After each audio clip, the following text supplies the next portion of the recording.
Good morning, everybody. And thank you, Layla, for your excellent and heartfelt speech. Reform UK now has two formidable women that speak with bravery and conviction about what needs to be done to bring back law and order to our streets.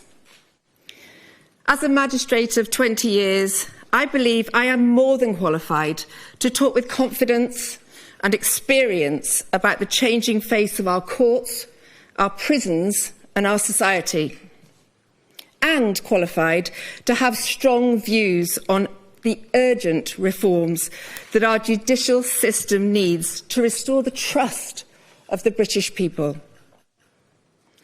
During my judicial career, I have witnessed significant changes to the kinds of cases dealt with by the Magistrates' Court.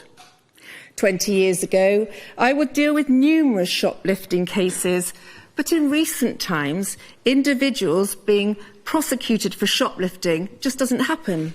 Why? Because shoplifting has become a crime that the police just ignore. The cost to business, the sheer nuisance factor, the abuse of security guards seemingly powerless to apprehend the perpetrators, all of this needs clamping down on. It doesn't matter whether it's a national supermarket or whether it's our local convenience store. Both matter and both deserve better. We need to restore law and order from the bottom up. No crime is too small to be prosecuted and dealt with. We need to restore discipline and respect in our society.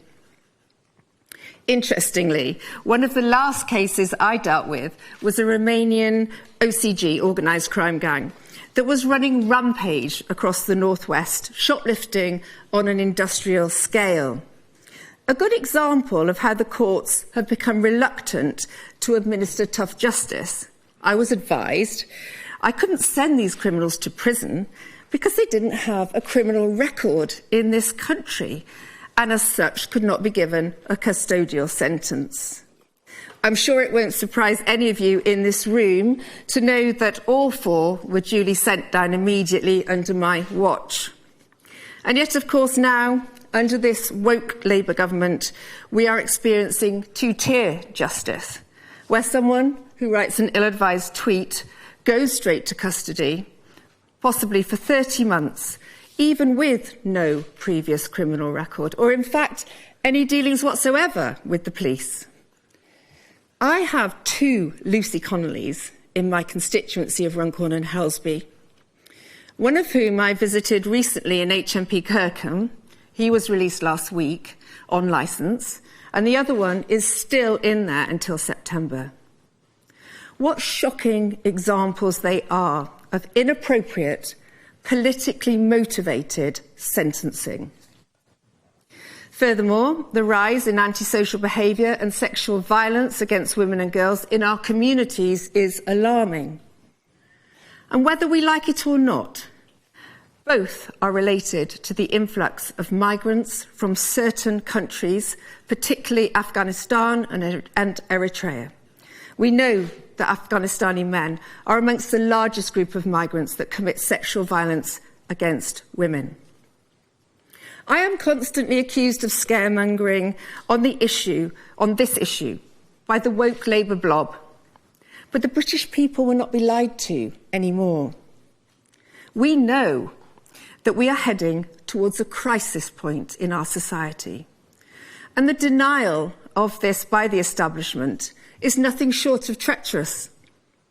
Recent unrest in Northern Ireland and Epping should serve as a stark warning to this government that the British people will not put up with this betrayal for the next 4 years.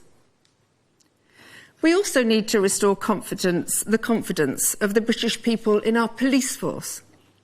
We've had enough of woke policing, enough of our police being in denial about the increasing threat to our own safety from the influx of illegal immigrants, enough of police no longer using stop and search to tackle knife crime, enough of police ignoring mobile phone theft, ignoring the rise of blatant cannabis use on our streets, sympathising with protest groups that simply do not reflect the views of the majority of the British people. Police need to police with impartiality. A reform government will address these issues and restore a strong police presence in our communities to protect our citizens. Turning to the courts, I have seen significant changes in the attitudes of our CPS and our probation service over the years due to funding cuts, pressure on the system, and a softening approach to crime. These days, a defendant is often wise to playing the anxiety and depression card when faced with a community penalty, thus removing that sentencing option from the magistrates. 20 years ago, this just didn't happen. Many defendants these days are claiming universal credit or disability allowance, as is reflected in this country's spiralling benefits bill. This makes the amount of any fine imposed or amount of compensation awarded to a victim pitifully low. And yet they all have money for cigarettes, vapes, smartphones, Sky TV, XL bullies, you name it. I've seen it. Those that do receive unpaid work in the community often can't complete it, actually through no fault of their own, but because of our under-resourced probation service. A probation service that this Labour government is planning to load with more responsibilities by the early release of dangerous criminals, a recipe for disaster. I resigned as a magistrate to fight the Runcorn and Helsby by-election. The shocking truth is that even if I had not resigned when I did, and for the reason I did, that being, I believe you can never mix the judicial system with politics, I fear I would have done so by now anyway, because of the two-tier justice this country is now experiencing. But having won that by-election, I am now in this position to speak out with a strong voice on these issues. Whether it's the judicial system, the prison service, the probation service, or the actions of the police, Britain needs reform. People need to feel safe again. Over the next few weeks, I will be fronting up a campaign of law and order policies detailing how Reform UK would restore confidence and trust in the system.